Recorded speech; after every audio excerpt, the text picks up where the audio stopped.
एक गांव में भोला नाम का एक आदमी अपने बीवी और बच्चे के साथ रहता था।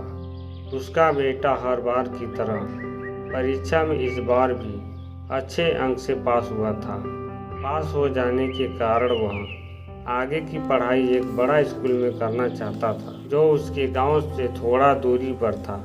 इसके लिए उसे पैदल जाना पड़ता था। एक महीने के बाद बरसात आने वाली थी।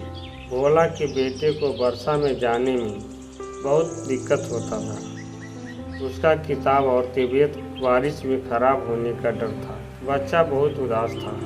उसका उदासी देखकर भोला अपने बेटे को बोला, बेटा क्यों उदास हो? पापा, बारिश में मैं पढ़ने कैसे जाऊं? मैं हूं ना, मेरे लिए छाता ला दूंगा, भोला ने कहा। इस बात को उसकी बीवी सुन रही थी। भोला अपनी पत्नी के पास गया तो वह बोली, छाता लाने के लिए इतने पैसे कहाँ से लाओगे? तुम उतना पैसा नहीं कमाते हो। सुनकर भोला अपने काम पर लग जाता है।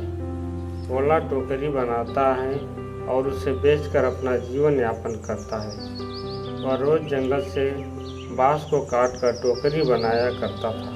अब अपनी मेहनत को बढ़ा दिया था और ज़्यादा टोकरी बनाकर बाजार लेकर जाता था। टोकरी ले लो, टोकरी ले लो। इस तरह से टोकरी बेचकर पैसा इकट्ठा करने लगा और एक महीने में मात्र 100 रुपये ही जमा कर पाया। यह देखकर उसकी पत्नी बहुत उदास थी। पत्नी बोली, इतना पैसा से छाता कैसे आएगा? कल से छोटू को स्कूल भी जाना है।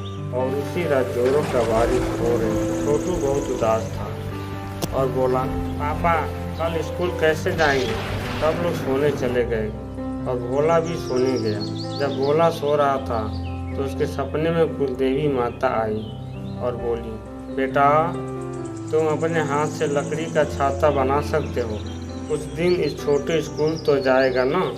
इतना सुना और उसकी नींद खुल गई। जैसे ही कल सुबह हुआ, बांस का छाता बना हुआ छोटू के रूम के पास रख दिया।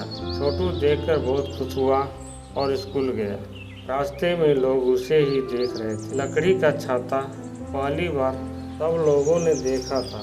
छोटू जब स्कूल पहुंचा तो छाता को देखकर उसके शिक्षक आश्चर्यचकित हो गए और बोले, लकड़ी का छाता कहाँ से खरीदे हो? छोटू बोला, ये छाता मेरे पापा ने बनाए हैं। शिक्षक ने छोटू के हाथ छुट्टी के बाद छोटू के घर गए और अपने लिए भोला से एक छाता बनवाया। लोगों ने भोला का छाता को बहुत पसंद किया। धीरे धीरे क्षेत्र में लकड़ी का छाता नामी हो गया। यह सब देखकर एक बिजनेसमैन बोला और बहुत से छाते बनाने के लिए ऑर्डर दे देता है और उसके बदले में भोला को बहुत पैसा देता है। धीरे धीरे भोला बहुत अमीर बन जाता है और खुशहाल की ज़िंदगी जीने लगता है।